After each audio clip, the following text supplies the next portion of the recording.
Thanks, Joe. Well, from shape to size, a lot goes into selecting a Christmas tree for your home. Horticultural agent Dennis Patton joins us to talk about picking the perfect tree. Dennis, are you a real or fake tree person?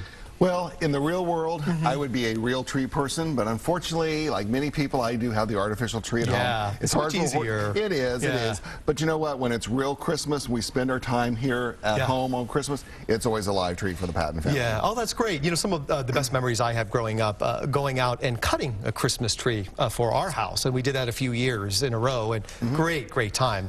Let's talk about people who bring home the real tree. How long do they typically last? Well, that's an excellent question. How long they last really depends on how well you care for it before you put the tree up at home. With good proper care, the tree will last probably 4 weeks or more, which will get us through the holiday season. But if we don't care for it properly, within a week or two, it's going to dry. It's going to start dropping needles. So what should you do to make sure that they're properly maintained? Excellent question. The best thing to do is make sure it gets plenty of water. So when the tree comes home, the first thing you do is cut probably 1/4 inch to 1 inch off the bottom of the trunk, and immediately plunge that into like a big bucket of warm water. Warm water? Warm water. Water temperature doesn't matter that much. Warm will help get that water taken up. And actually, you maybe leave it in that big, like 5-gallon bucket maybe overnight. Wow. And it could drink as much as 1 gallon of water because it needs to rehydrate. When you cut the tree, it's full of water. It loses so much water. So a common thing that people typically do, they bring it home, they start putting it in the case, and then they start decorating it. But you're saying put in a 5-gallon bucket, maybe just sit it there overnight with some water, and then maybe do the process tomorrow of decorating the tree. Right, then get all ready, and then when you're ready to decorate the tree, immediately put it into a stand that holds probably at least 1 gallon of water. A good rule of thumb is 1/4 water. Hold 1/4 water for each foot of the tree.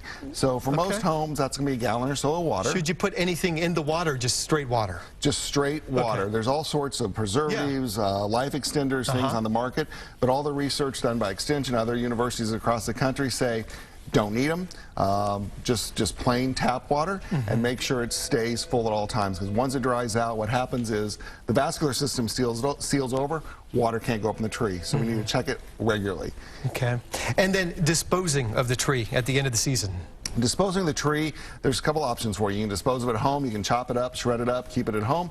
Most cities, municipalities, have where you can go drop off Christmas trees, which most cities will grind them up and use them for mulch on trails or in other plantings and those type of things. Last thing we want to do is throw it out and put it in the trash that we've got going off to the landfill, because there's value of the tree after Christmas season's over. All right, good advice. Thank you for stopping by.